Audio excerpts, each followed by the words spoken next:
everybody, it's Rob, and today I'm on my way to see X-Men First Class on opening day. It's a beautiful day here in Michigan, so I thought I'd go spend it inside of a movie theater. So, what can I say about this movie? So far, it looks pretty interesting from the trailers that I've seen, and I know the director's, is it Matthew Vaughn? I know he did like Kick-Ass, which was a really good adaptation. It's a good comic book movie for sure. Pretty faithful to the original source material.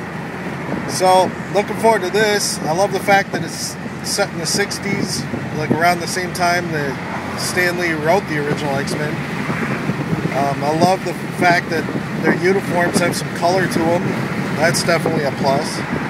I'm a little bit perplexed about why in the world they would change the team and go with like just random team members from different time periods, and plus Mystique and Magneto on the team. It's a really weird. I never understand it why they vary from the source material so much when they make these movies, because the original team's great, and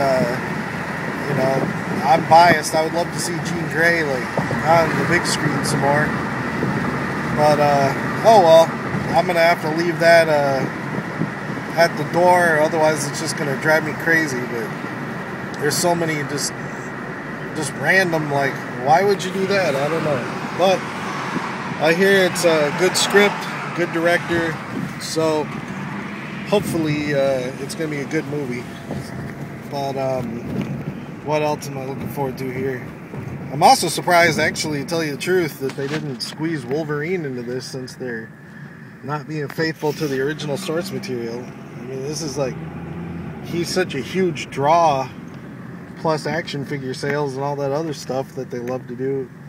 You would think that it's a huge gamble making a movie without Wolverine, but it's actually kind of refreshing to me. I always feel like that's a character that, as much as I love him, he's overused. So this will definitely be cool. I always loved Banshee, so that's going to be cool to see him in there. Who else am I looking forward to seeing? Let's see, who else in it? Mystique, Beast. I don't know. They don't really have too many other ones that I'm really like dying to see. Banshee, I've always kind of liked Havoc, but kind of like meh. So, but I guess I'm here, so until later, I will come back, tell you guys what I thought of the movie. So, that's about it. Looking forward to it. Looking forward to seeing Banshee on the big screen finally. That's definitely going to be something that, that's definitely a plus with him skipping around the original source material like that, is that you do get to see some of the characters that you probably wouldn't ever get to see on the big screen otherwise. So, I'm here. I'm going to go in and watch this, and I'll let you know what I thought on the way out.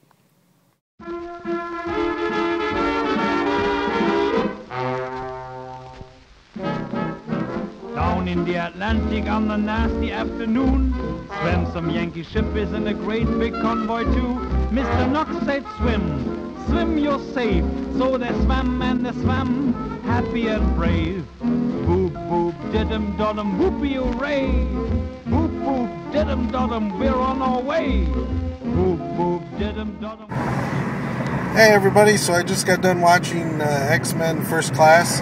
It's a well done movie, really. I mean, definitely worth checking out.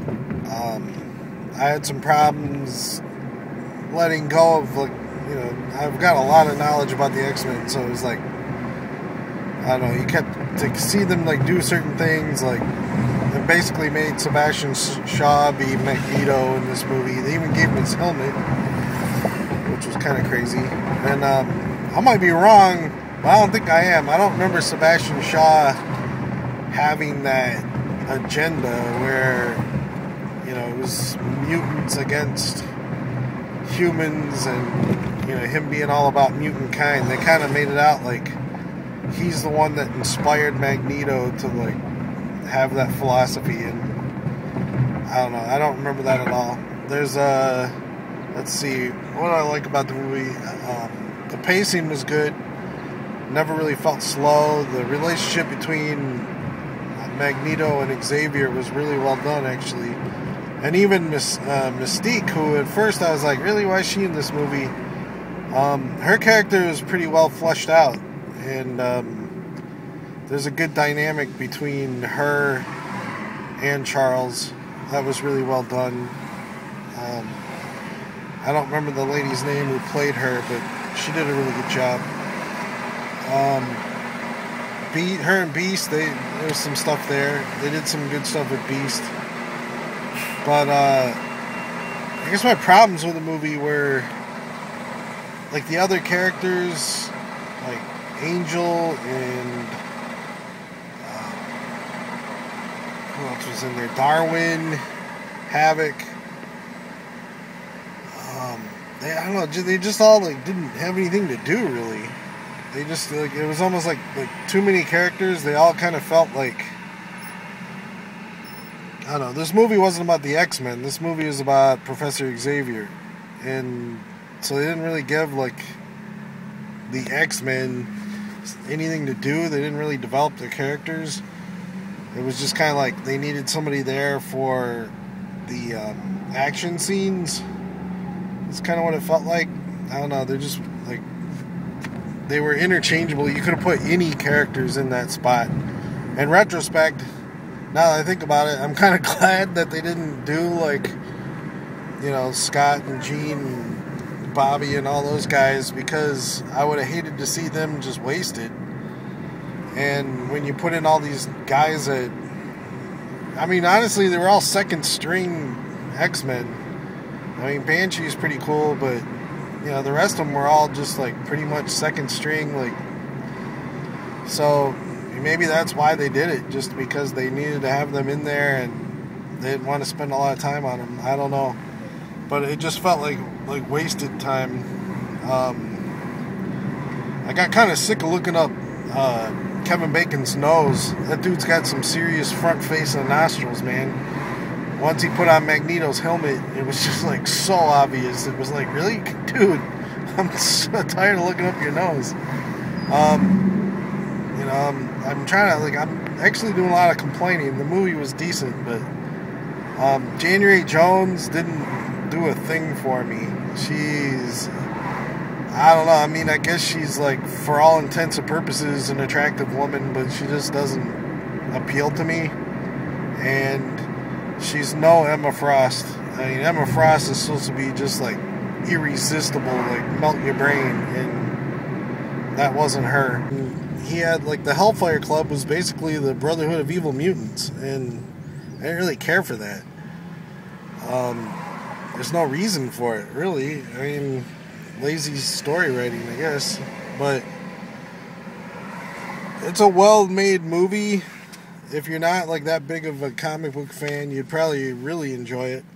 I'm just, like, I'm so close to the source material that every time they change something, it just stood out as a change, and I kept going, like, well, why? I mean, they could have just used the original stuff, and it would have been better. There is a great cameo in this movie, though, that I'm not going to spoil for anybody, but, yeah, that was pretty good. The, direction of the movie, like, they did some cool stuff with split screens and that kind of stuff. They tried doing that in the Hulk before, and it didn't work at all, Ang Lee. But this actually worked. Like, it was pretty well done. The costumes were cool. The story was, you know, the setting was cool. I kind of liked the 60s stuff. I liked the girl that played Moira McTaggart. She was really well done.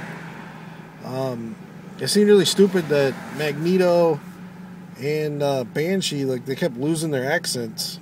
It was just like, almost like they filmed some scenes and they didn't do the accents very well, so the director just said, drop the accent, and I don't know, it just, like, it kept going in and out, and it was just like, what is going on? No, it's a good movie, well worth checking out. I'm pretty nitpicky, but, you know, the X-Men's what got me into comic books in the first place, so, you know, it's, like, very dear to my heart, and I know the characters really, really well, so, but all in all, for a summer movie, it's good. It's fun. It definitely really good comic book movie. You know, I don't think it's like, people have been saying it's like the best comic book movie, and I don't think that's true at all. I wouldn't really put it up there with The Dark Knight. And truthfully, I thought Kick-Ass was more entertaining. But, you know, way better than Wolverine, way better than X-Men 3.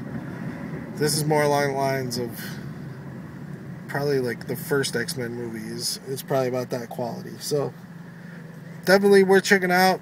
And hopefully Green Lantern will absolutely blow my mind, because that's the one I haven't looked this forward to in a movie since God, I can't even think how long it's been since I've been this excited about a movie. So anyway, go check out X-Men First Class. It's worth your money, worth your time, but not gonna be like the most mind-blowing movie you've ever seen. So check out a matinee or something. So until Green Lantern, this is Rob, and I'll see you guys later. Bye.